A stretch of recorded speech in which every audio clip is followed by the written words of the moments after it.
The grit of frontier dirt whipped across the plains as Olivia Anderson clutched the doctor's letter in her trembling hands, tears blurring her vision as she stood outside the weathered clinic in Clearwater Springs, Colorado Territory, 1876. At 23, she'd just received news that shattered the dreams she'd carried since childhood, dreams of a family that would never come to pass. The doctor's words stared back at her in stark black ink. The accident she'd suffered 2 years prior, when the stagecoach had overturned on the mountain pass, had left her with internal injuries that made bearing children impossible. Olivia folded the letter with shaking fingers and tucked it into her pocket. She'd come west on the promise of becoming a schoolteacher, leaving behind Philadelphia's comforts after her parents' passing, seeking a new beginning. Now, as the afternoon sun beat down on the dusty Main Street, her future seemed as barren as the distant foothills. "Miss Anderson, you all right?" She turned to find Mrs. Holloway, the general store owner's wife, regarding her with concern. "Yes, thank you." Olivia straightened her shoulders, adjusting the simple bonnet that shaded her face. "Just a touch of the heat."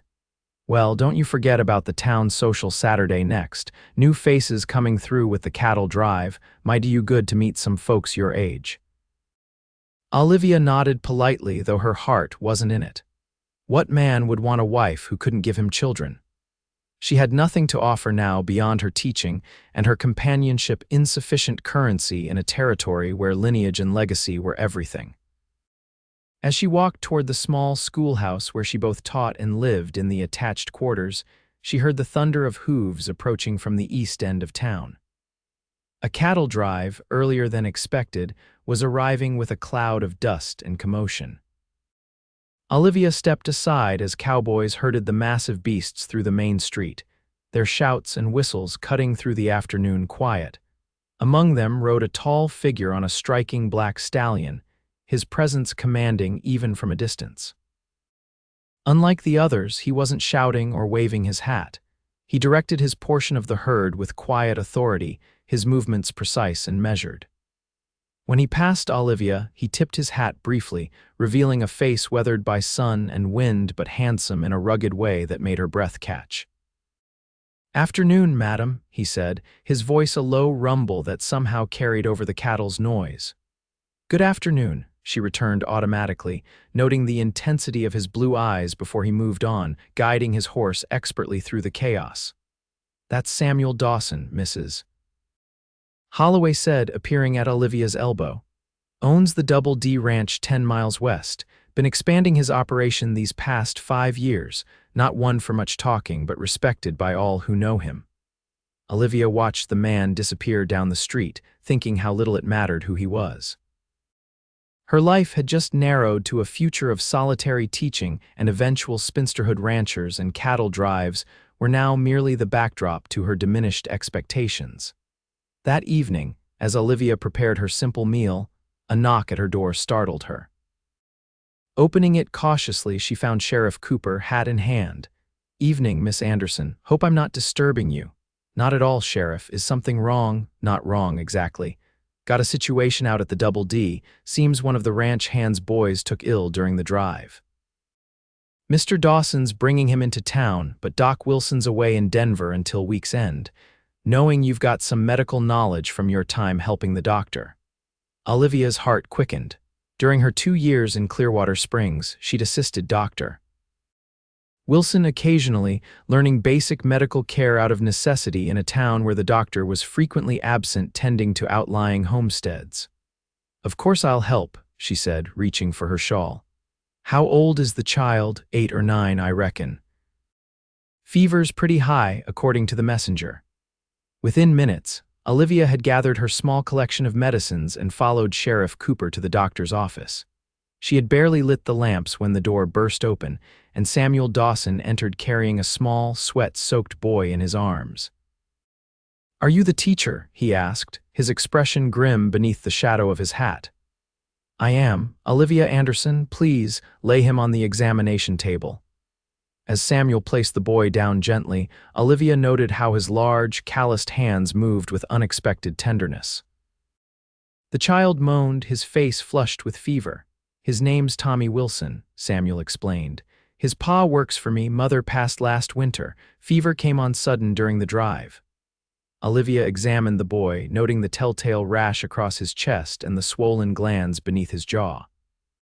Scarlet fever, I believe. We need to cool him down and get some medicine into him. For the next several hours, Olivia and Samuel worked together to battle Tommy's fever. She directed him to fetch water and helped her mix medicines. Impressed by how quickly he followed her instructions without question, a man accustomed to taking charge now deferring to her expertise. Near midnight, Tommy's fever finally broke. The boy fell into a natural sleep, his breathing even and deep. He'll need watching through the night, Olivia said, brushing a damp strand of hair from her forehead. But I believe the worst has passed. Samuel nodded, studying her face in the lamplight. You've got a gift for this, Miss Anderson. Just practical knowledge, she demurred. Anyone would do the same. No, they wouldn't. His voice was soft but certain. Thank you for saving him. His father would be lost without the boy. Something in his words pierced Olivia's carefully constructed composure. The letter from earlier that day seemed to burn in her pocket, and she turned away, unwilling to let this stranger see her sudden tears. Are you all right, Miss Anderson? Perfectly fine, she said, busying herself with organizing medicines. Just tired. You're lying, he said simply, without accusation, but I won't press you on it. Olivia turned, surprised by his perception and even more by his restraint. Most men of her acquaintance would either ignore a woman's distress or demand an explanation. It's been a difficult day, she admitted. Even before Tommy arrived, Samuel Dawson nodded, his eyes never leaving her face. Life out here has a way of delivering joy and sorrow in equal measure, often on the same day. You sound like a philosopher, Mr. Dawson. A smile touched the corners of his mouth, transforming his stern features. Just a cowboy who's seen his share of life's surprises, Miss Anderson. They fell into a companionable silence as they watched over Tommy. Olivia found herself studying Samuel when he wasn't looking, the strong line of his jaw, the way his hands, though roughened by work, moved with precision and care. There was a quiet dignity about him that she found unexpectedly appealing. At dawn, Tommy's father arrived, having ridden through the night once word reached the ranch. The reunion between father and son brought tears to Olivia's eyes. Tears she quickly blinked away when she caught Samuel watching her. As she prepared to leave, gathering her things to return to the schoolhouse before her students arrived, Samuel walked her to the door. I'm in your debt, Miss Anderson. There's no debt between neighbors, Mr. Dawson, he smiled again, this time more fully. Then as your neighbor, I hope you'll allow me to call on you properly sometime. Olivia hesitated, the doctor's letter weighing heavy in her mind. That's very kind, but just for conversation, he added quickly. I find myself lacking in that department out at the ranch. Something about his earnestness moved her. Sunday afternoons I'm usually free, she said before she could reconsider. His smile widened. Sunday then. True to his word, Samuel Dawson appeared at her door that Sunday after church services, hat in hand and wearing a clean shirt that strained slightly across his broad shoulders. He'd brought a small parcel wrapped in brown paper. Honey from my hives, he explained as she unwrapped it. Best medicine there is, according to my mother. They sat on the small porch of her quarters, drinking tea sweetened with his honey and talking as the afternoon stretched long and golden across the plains. Samuel spoke of growing up in Missouri, of coming west after the war with nothing but determination and his father's pocket watch. He'd worked cattle drives and saved every penny until he could buy his first plot of land. 5 years of sleeping under the stars and eating trail dust, he said with a chuckle. Worth every minute to have the double D. You've built something remarkable, Olivia said. The whole town speaks highly of your operation. What about you? He asked. What brought a Philadelphia lady to Colorado territory? Olivia told him about losing her parents to influenza within months of each other, about the teaching position advertised in a Denver newspaper. I had nothing keeping me east, she explained, and everything pulling me west. No suitors left behind, he asked, his tone casual though his eyes were intent. None worth mentioning, she replied with a small smile. As the weeks passed, Samuel became a regular visitor. He would ride into town with books he thought she might enjoy or simply to share a meal and conversation. Olivia found herself looking forward to his visits, even as she reminded herself that nothing could come of their friendship. One evening in late summer, as they walked along the creek that ran behind the schoolhouse, Samuel stopped beneath a cottonwood tree. Olivia sensed a shift in his manner, a new tension in his shoulders, a carefulness in his words. "Miss Anderson, Olivia, I've grown to care for you a great deal." She felt a flush of pleasure followed immediately by dread. "Mr. Dawson, Samuel, please, after all these weeks, Samuel." His name felt right on her lips. "I'm honored by your regard, truly, but I don't think it wise to encourage attachments." His blue eyes studied her face. "Because you don't share my feelings, or because of whatever sorrow you've been carrying since the day we met." Olivia looked away, watching the creek water catch the last light of day. "You deserve someone whole," she finally said, the words painful to speak aloud. "Someone who can give you a family." Understanding dawned in his expression. "The doctor told you something that day when I brought Tommy in." "Before that," she corrected. "That morning, actually, a letter confirming what I'd suspected." She forced herself to meet his gaze. "I can never have children, Samuel. The accident 2 years ago, the stagecoach incident, I heard about that when I first came to the area." She nodded. "Internal injuries, scarring that makes motherhood impossible." Samuel was quiet for so long that Olivia began to turn away, certain she'd seen the last of him, but his hand caught hers, gentle yet firm. "Do you think that matters to me?" "Of course it matters," she said, frustrated by his kindness. "Every man wants sons to carry on his name, to work his land, daughters to cherish. I can give you neither." "Olivia." The way he said her name stopped her. "Look at me." When she did, the intensity in his eyes took her breath away. "I've built the Double D from nothing, brought water to dry land, raised cattle where people said they couldn't thrive. I didn't do it for some imaginary sons. I did it for myself because it was the life I wanted." He took both her hands in his. "Now I find I want a different kind of life. One with you in it. Samuel, please don't. If you don't care for me, say so plainly and I'll never trouble you again. But if you're refusing me because you think you're somehow incomplete or unworthy," he shook his head, a flash of anger crossing his features, "that's not a reason I'll accept." Tears blurred Olivia's vision. "How can you say that? Every marriage is what two people make of it," he interrupted. "Nothing more, nothing less." A sob escaped her then, the grief she'd been holding inside since receiving the doctor's news. Samuel drew her into his arms, holding her against his chest as she cried. His heartbeat was steady beneath her ear, his embrace secure without being confining. When her tears subsided, he tilted her face up to his. "If you'll not bear children, then you'll bear my heart instead. And I promise you, it's a far heavier burden." The unexpected humor in his words startled a laugh from her. "Your heart isn't a burden, Samuel. Then you'll take it?" Olivia looked up at this man who had come into her life so unexpectedly, who saw her not for what she lacked but for who she was. "Yes," she whispered, "if you're certain." His answer was to lower his mouth to hers in a kiss so gentle it brought fresh tears to her eyes, tears not of sorrow, but of a joy she had thought forever beyond her reach. They were married in October, when the aspens turned gold against the mountain backdrop. The small church in Clearwater Springs was filled with townsfolk and ranch hands alike, all gathered to witness the union of the schoolteacher and the rancher. Olivia wore a dress of deep blue silk that Samuel had ordered from Denver, with Mrs. Holloway's lace veil. Samuel stood tall in a new black suit, looking both uncomfortable in the formal attire and undeniably handsome. As they exchanged vows, Olivia saw no reservation in Samuel's eyes, only a steadfast devotion that made her own voice strong and clear as she promised herself to him. When the Reverend pronounced them husband and wife, the cheer that went up from the congregation seemed to lift the very rafters of the church. Life at the Double D required adjustments for Olivia. The ranch house was larger than she expected, a solidly built structure of pine and stone that Samuel had clearly designed with the future in mind.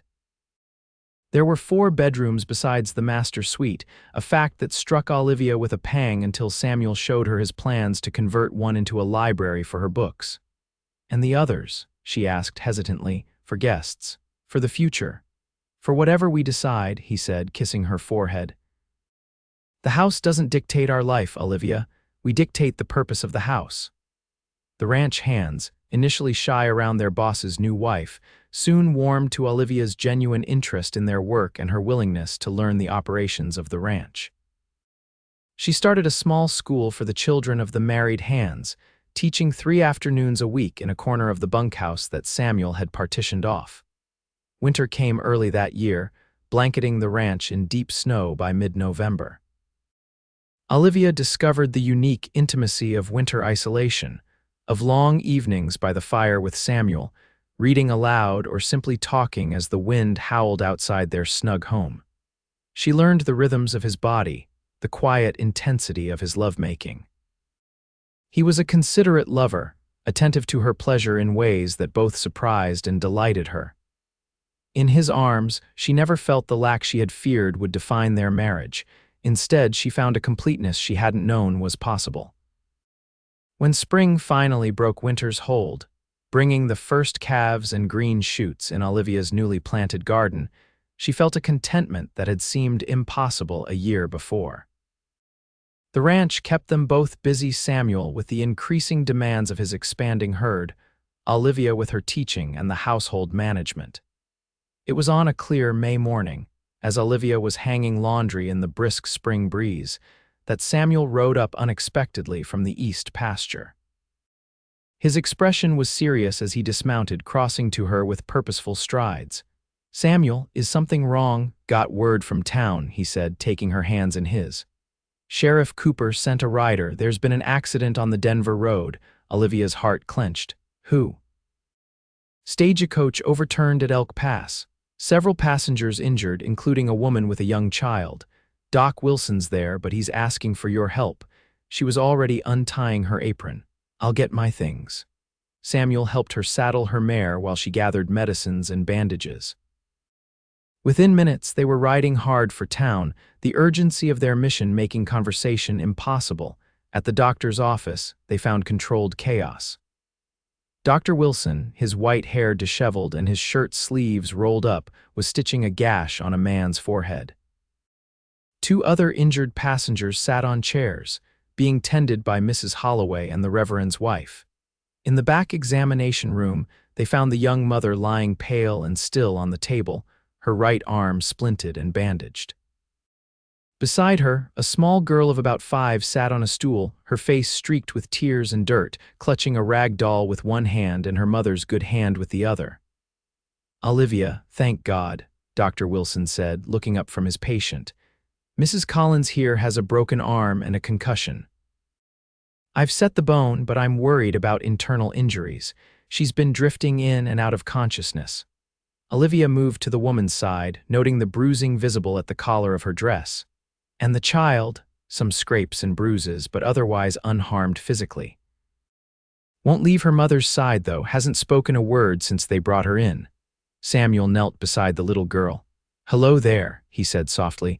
"My name's Samuel. This is my wife, Olivia. She's going to help your mama feel better." The child regarded him with solemn brown eyes but remained silent. "What's your doll's name?" he tried again. After a long moment, the girl whispered, "Rose." "That's a mighty fine name," Samuel said with a gentle smile. "Rose looks like she could use some fresh air. Would you and she like to sit on the porch with me while my wife helps the doctor?" The girl looked uncertainly between her mother and Samuel. "It's all right, Emily," the injured woman murmured, briefly conscious. "Go with the kind man." With reluctance, the child allowed Samuel to lead her outside, her doll clutched tightly to her chest. Olivia watched them go, a rush of affection for her husband momentarily distracting her from the task at hand. For the next hour, Olivia assisted Dr. Wilson in examining and treating Mrs. Collins. The woman had indeed suffered some internal bleeding, but the doctor believed it had stopped on its own. The greater concern was the concussion, which left her confused and weak. "She needs rest and careful watching," Dr. Wilson told Olivia as they finished bandaging the woman's ribs. She mentioned they were bound for her brother's place in Silver Creek, but she's in no condition to travel. We could take them to the ranch, Olivia suggested. We have the room and I can monitor her condition. Dr. Wilson nodded approval. That would be ideal. I'll come out tomorrow to check on her.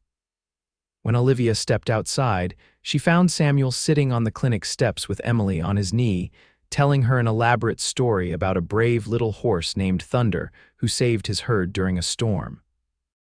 The girl's eyes were wide with interest, her doll temporarily forgotten in her lap. And that's how Thunder became the leader of all the horses in the valley, Samuel concluded, looking up as Olivia approached. And here's Mrs. Dawson now. Did you help the doctor fix Emily's mama? Olivia nodded, smiling at the child. Your mother is going to be fine, Emily. She needs to rest for a few days, so you and she are going to stay at our ranch. Would you like that? We have horses just like Thunder. Emily nodded solemnly. Can Rose come too? Of course Rose can come, Samuel assured her. Every ranch needs a good doll. They transported Mrs. Collins' Catherine. They learned to the Double D in a wagon padded with blankets, Emily riding in front with Samuel while Olivia sat in the back with Catherine. By the time they reached the ranch, twilight was settling over the land, painting the mountains in shades of purple and gold. Catherine was installed in one of the guest bedrooms with Emily on a trundle bed beside her. Olivia prepared a light supper for them all, touched by the way Samuel cut Emily's food into small pieces without being asked, and told her more stories about the ranch animals. That night, after checking that their guests were settled, Olivia found Samuel on the front porch, smoking his evening pipe and gazing at the stars. You were wonderful with Emily today, she said, joining him on the porch swing. I've never seen you with children before. He tamped out his pipe, setting it aside. Had a lot of younger siblings growing up. Gets to be second nature. Olivia leaned against him, drawing comfort from his solid warmth. She took to you immediately. Children know who they can trust. Samuel was quiet for a moment, his arm around her shoulders. She reminds me a bit of my sister Abigail at that age, same serious expression. They sat in companionable silence, watching as the last light faded from the sky and the stars emerged in full brilliance. I've been thinking, Samuel said finally, about what you said last fall about not being able to give me children. Olivia tensed slightly. Yes, I meant what I said then about it not mattering to me, but seeing you today with Catherine and Emily. He turned to face her fully. Have you ever considered that there might be other ways to fill this house with family? Her heart quickened. What do you mean? There are children who need homes. Children like Emily if something happened to Catherine. Orphans from the war, from accidents, from illness. His blue eyes held her steadily. We have the space, the means, the love to offer. If you wanted to, tears pricked Olivia's eyes. You would consider taking in children that aren't your own. Samuel cupped her face in his hands. Olivia, anything we bring into this life together would be ours. Blood doesn't make a family, love does.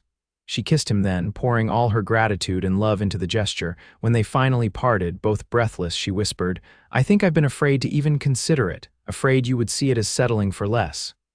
Less. He shook his head, a rueful smile playing at his lips. How could giving a home to children who need one ever be considered less? If anything, it's more a greater purpose than simply continuing a bloodline. Over the next several days, as Catherine slowly recovered, Olivia found herself watching the interactions between Samuel and Emily with new eyes. The child followed him everywhere, asking endless questions about the ranch operations, which he answered with endless patience. He taught her to feed the chickens and collect eggs, lifted her onto the fence to watch the horses in the corral, and fashioned a small wooden horse for Rose to ride. Catherine noticed too. One afternoon, as she and Olivia sat on the porch watching Samuel show Emily how to brush one of the gentler mares, she said quietly, Your husband has a natural way with children. Yes, Olivia agreed, unable to keep the wistfulness from her voice. He would have made a wonderful father. Catherine gave her a shrewd look. No children of your own yet. Olivia hesitated, then decided on honesty. There won't be children of our own, I can't have them. I'm sorry, Catherine said, genuine sympathy in her voice. That must be a difficult burden to bear. It was, Olivia admitted. Until Samuel, he never saw it as a reason not to marry me, Catherine smiled, watching as Emily squealed with delight when Samuel lifted her onto the mare's back. You're fortunate to have found such a man. I know. And fortunate to live in a time and place where family can be defined in different ways, Catherine continued. My late husband and I took in his sister's son after she died of pneumonia. He's a grown man now, working as a lawyer in Denver. Olivia turned to her with interest. You raised him as your own, from the age of 7. By the time Emily came along, he was practically grown, but he's as much my child as she is. Catherine reached over to squeeze Olivia's hand. Blood is the least of what makes a family, Mrs. Dawson, when Dr. Wilson declared Catherine fit to travel the following week. There were tears all around as the stagecoach prepared to take mother and daughter on to Silver Creek.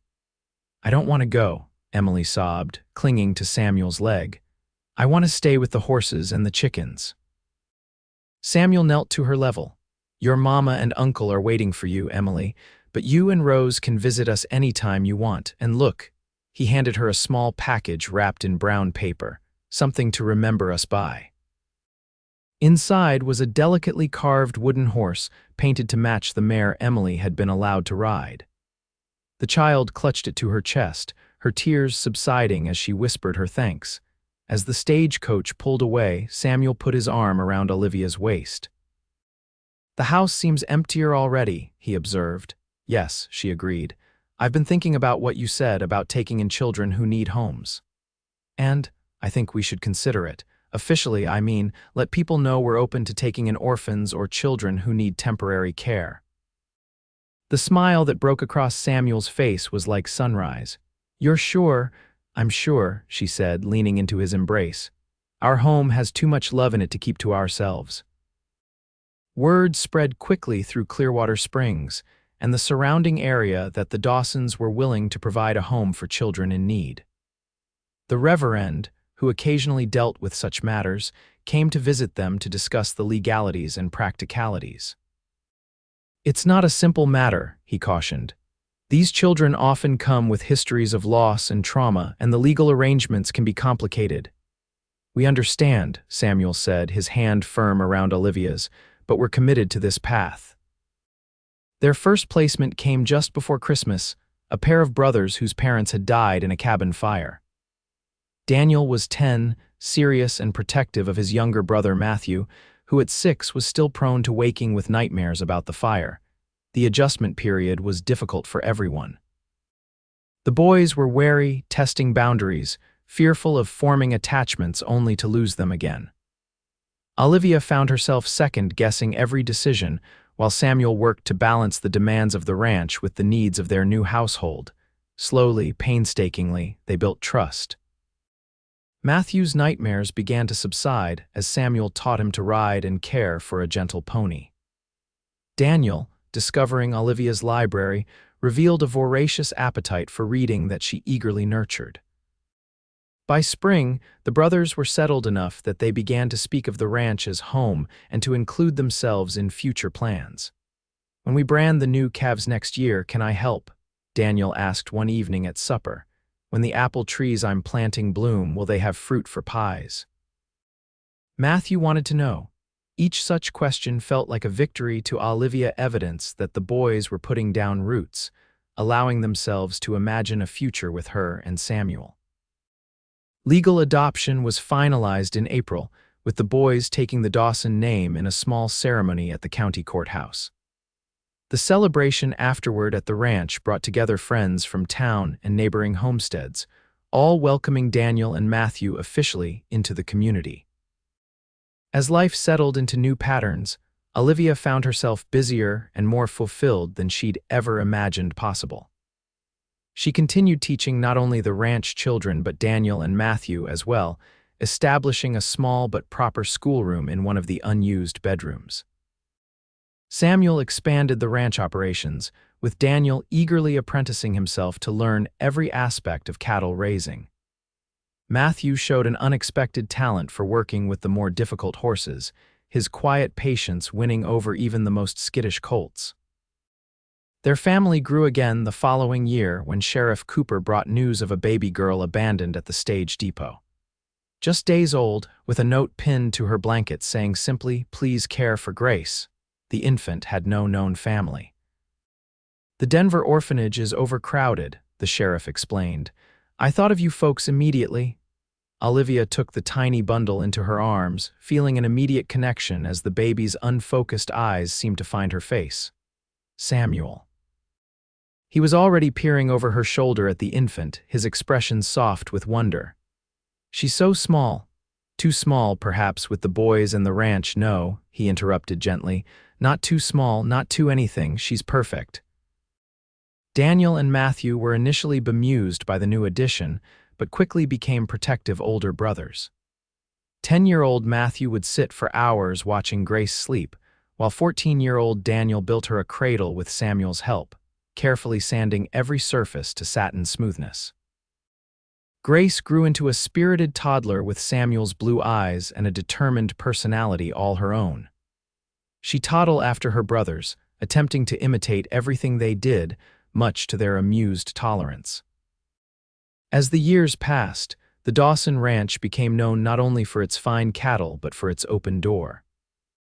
Children needing temporary homes while parents recovered from illness or injury, orphans waiting for permanent placement.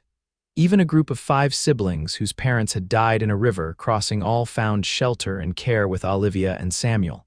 Not all stayed permanently. Some were reunited with extended family, others moved on to permanent homes elsewhere. But each left a mark on the family, and many returned to visit as they grew, considering the Dawson Ranch a touchstone in their lives. By 1885, the family had settled into its permanent form. Daniel, now 19 and Samuel's right-hand man in the ranch operations. Matthew, 15 and showing promise as a horse trainer beyond the boundaries of the Double D. Grace, 8 and the undisputed princess of the household. And twin boys, Joseph and Jacob, adopted as infants after their young mother died in childbirth, now sturdy 5-year-olds who followed their older brothers everywhere. On a warm summer evening, as Olivia sat on the porch watching Samuel play a game of catch with the twins while Grace read aloud to Matthew from one of her schoolbooks, she felt a completeness that still sometimes took her by surprise. The barrenness that the doctor had diagnosed all those years ago had never materialized in the way she'd feared. Her life, her home, her heart all were abundantly full. Daniel joined her on the porch, taking a seat in the rocking chair next to hers. At 19, he was almost a man grown, his features settling into a strong resemblance to Samuel's despite the lack of blood connection. "Pa says we should expect 30 more head from the South Range by week's end," he reported. Olivia smiled at the casual way he referred to Samuel as Pa, something that had evolved naturally over the years. "That's good news. The buyer from Denver will be pleased." They sat in companionable silence, watching the game in the yard grow more boisterous as Matthew joined in, scooping up Grace to form a team against Samuel and the twins. "I had a letter from Emily Collins today," Olivia mentioned. "She's finished her teaching certificate and taken a position in Central City." Daniel nodded. "I remember her. She visited that summer when I first came here, had a doll named Rose." "That's right. She credits your father with inspiring her love of horses. She's saving to buy her own someday." "Pa has that effect on people," Daniel said with a smile. "Changes the course of their lives without even trying." "Yes," Olivia agreed softly, "he does." Later that night, after the children were asleep and the house had settled into nighttime quiet, Samuel found Olivia in their bedroom, brushing out her hair before the mirror. Though now streaked with silver, it was still thick and long, falling past her shoulders as she drew the brush through it with methodical strokes. Samuel came to stand behind her, their eyes meeting in the mirror's reflection. Almost 50 now, with deep lines fanning from the corners of his eyes and gray liberally streaking his dark hair, he was still the most handsome man she'd ever known. "What are you thinking about so seriously?" he asked, taking the brush from her hand to continue the task himself. About the day we met, about Tommy Wilson and his fever. Ah, the brush moved steadily through her hair, his touch gentle, the day that changed everything. Do you ever regret it, she asked suddenly, not having children of your own blood? Samuel's hands stilled. He set the brush down and turned her to face him. Olivia Dawson, after all these years, how can you ask me that? I don't mean I know you love our children, but sometimes I wonder if you ever think about what might have been. What might have been is a fool's game, he said firmly. What is what matters. And what is 5 remarkable children who call us mother and father, a home filled with laughter and learning, a life richer than I ever dreamed possible. He took her hands in his gaze unwavering. When I told you that day by the creek that you would bear my heart instead of children, I had no idea what that truly meant. I couldn't have imagined this family we've created, this legacy that goes beyond blood. Tears welled in Olivia's eyes. Nor could I. You've given me more than any man deserves, Olivia. Don't ever doubt that. She reached up to touch his face, tracing the beloved lines that time and weather had carved there. And you've given me the world, Samuel Dawson, a world I thought was closed to me forever. His kiss was as tender as the first they had shared, yet deepened by the years between years of partnership, of shared joys and sorrows, of a love that had grown in ways neither could have anticipated when they first exchanged vows. When they parted, Samuel rested his forehead against hers. I've been meaning to tell you I had a letter from the orphanage in Denver today. They have a 12-year-old girl difficult to place because of her age. Bright, they say, but wary after several failed placements. What's her name? Olivia asked, already knowing what his answer would be. Eleanor. She likes books and has a talent for drawing. The matron thought she might do well with a family that understands that not all bonds are formed instantly. A family like ours, Samuel smiled, his eyes crinkling at the corners, exactly like ours. When can we expect her? Next week, if you're agreeable. I told them I needed to consult my wife, but that I thought we might have room for one more heart under our roof. Olivia kissed him again, filled with gratitude for this man who continued to expand the boundaries of what family could mean. I think Eleanor will find that there's always room for one more in this house. As I have found, there is always room for more love than we can imagine. As they prepared for bed, Olivia glanced out the window at the starlit expanse of the ranch, the land they had nurtured together, the home they had built. From the small room at the end of the hall came the sound of Joseph talking in his sleep, while across the corridor Grace's nightlight cast a warm glow under her door. The family that could never be had become the family that was always meant to be different from what she had once envisioned, but more beautiful in its unexpectedness. The barrenness predicted by that long-ago medical diagnosis had proven to be the most fertile ground of all, yielding a harvest of love that sustained them all. And at the center of it was Samuel, who had seen not what was missing but what was possible. Who had taken her broken dreams and helped her build new ones, more expansive and inclusive than anything she could have imagined alone. As she slipped into bed beside him, his arm automatically reaching to draw her close, Olivia thought of the frightened, grieving young woman she had been that day in Clearwater Springs, clutching the doctor's letter and believing her future had narrowed to nothing. How wrong she had been. How fortunate that Samuel had ridden into town that very day, setting in motion a life that would overflow with purpose and joy. I love you, she whispered into the darkness, and I you, came his drowsy reply. Always have, always will. In the quiet of their room, with the sounds of their sleeping children surrounding them and the promise of a new child soon to join their circle, Olivia felt the truth of what Samuel had told her long ago. She had indeed borne his heart and he hers. And together, they had created a legacy that would endure far beyond bloodlines, a legacy of love that had the power to heal, to transform, and to make whole what once was broken.